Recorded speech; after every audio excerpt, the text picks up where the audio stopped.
Elementary, we have an active shooter. We have a child down. We do not know who this man is. He just opened up the first grade door and started shooting. And that teacher was killed today during a shooting rampage. It happened at a middle school in Sparks. Osborne opened fire at killing 6-year-old Jacob Hall and injuring a teacher and another student. Authorities say a teenager killing his father to the elementary school, and it turns out there were warning signs about the boy before. He and Mitchell Johnson, who was 13, set off a fire alarm and shot people. One of those students was 6-year-old Jacob Hall.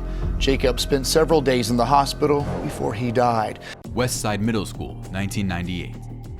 Westside Middle School was the target of a shocking shooting in 1998, a tragic incident that left a community scarred and changed the lives of those involved. The event marked a tragic chapter in American history with far-reaching implications for school safety and gun control. They took the lives of 4 students and 1 teacher and injured 10 more that day. Unfortunately, they were only imprisoned until they turned 21 years of age.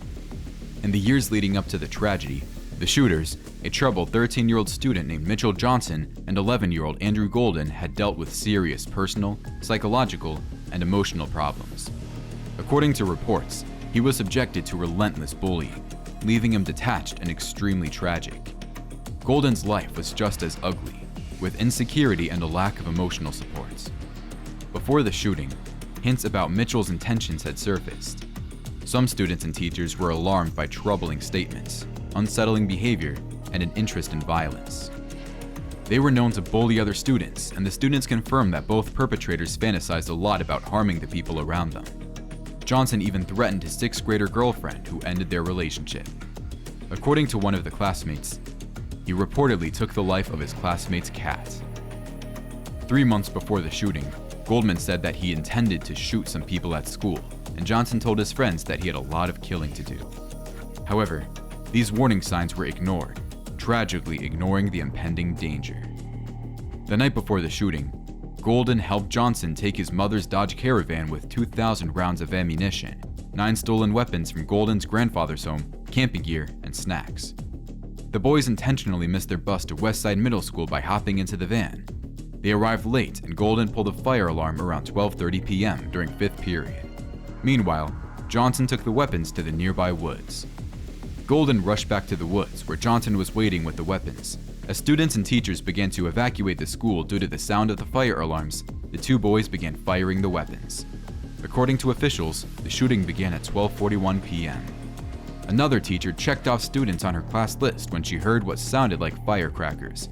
She initially assumed it was a foolish attempt to scare the kids during a drill, only to realize that 2 students were opening fire. Mitchell and Andrew's targets were classmates who appeared randomly selected. The tragedy resulted from a twisted desire for revenge, a desperate plea for attention, and to make the students feel what they felt. The shooting became a devastating indicator of their frustration, as well as a shocking act of violence. Golden and Johnson attempted to run away by running back to the van, but were apprehended by police.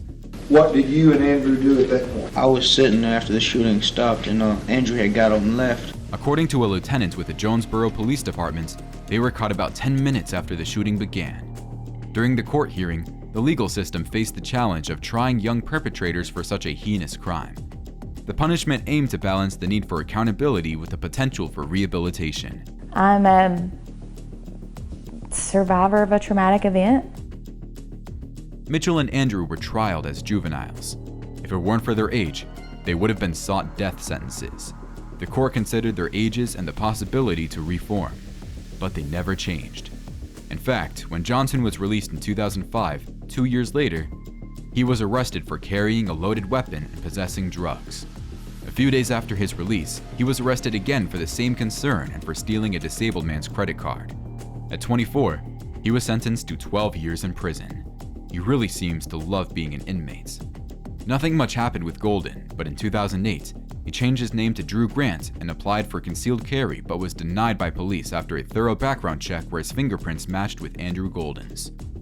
Later in 2019, Golden passed away after a freak car accident.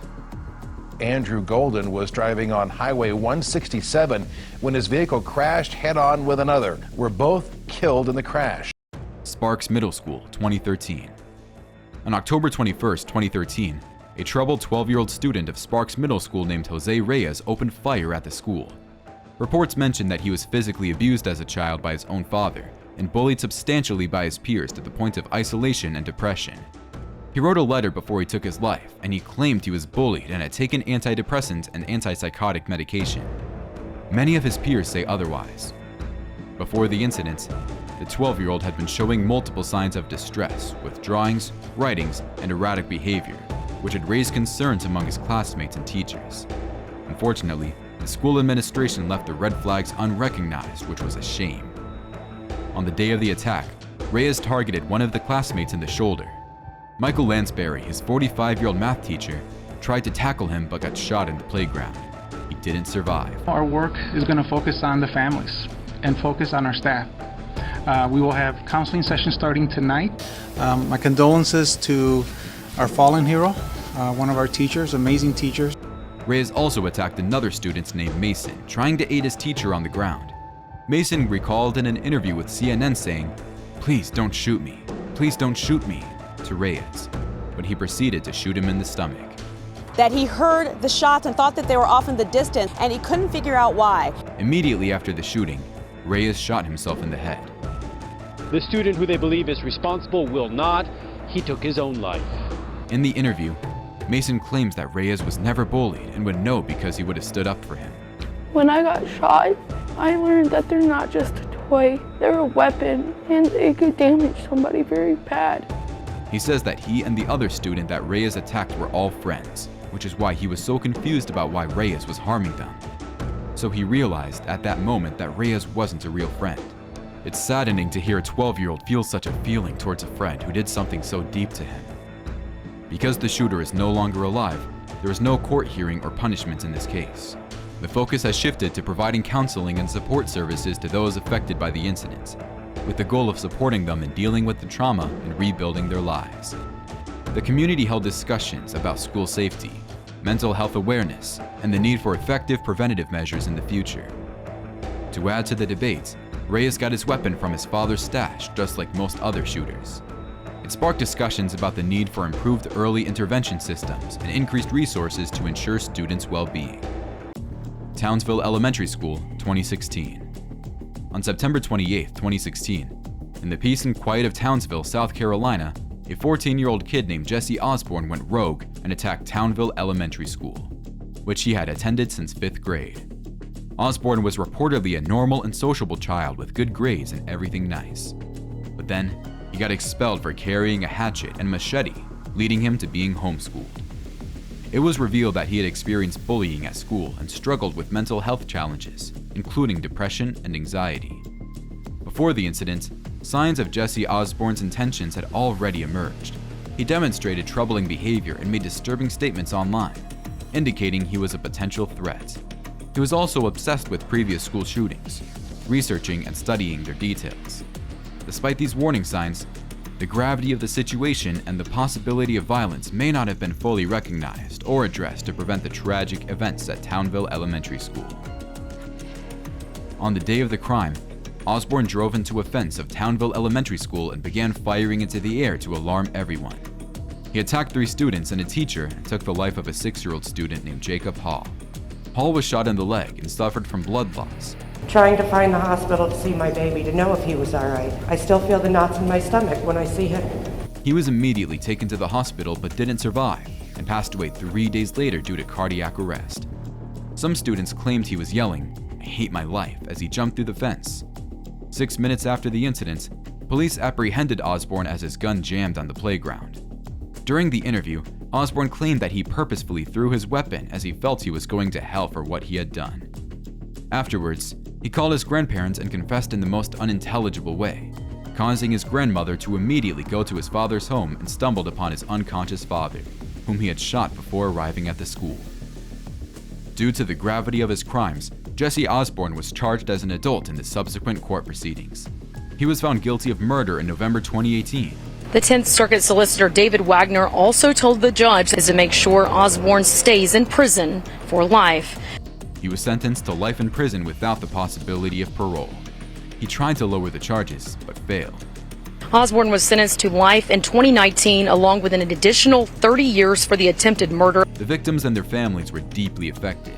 The loss of the young boy, as well as the injuries suffered by the others, caused widespread grief and anguish in the community. It prompted a renewed emphasis on school safety, mental health support, and the importance of early intervention in identifying and assisting troubled individuals. A little girl who was also an eyewitness during the incident speaks out in an interview. She recalls her friend Jacob Hall's last moments. Do you want to try to forget it, or? I always try to forget it, but it doesn't work. The poor child is still suffering from post-traumatic stress disorder after the events. Mary and David Olson, Ava's parents, now homeschool her. As for Jesse Osborne's reaction to the court decision or subsequent events is not publicly known. I just ask that you give me hope for a future and get me help, because I do need help. The focus remains on providing support to the affected individuals and implementing measures to ensure the well-being and safety of students and schools.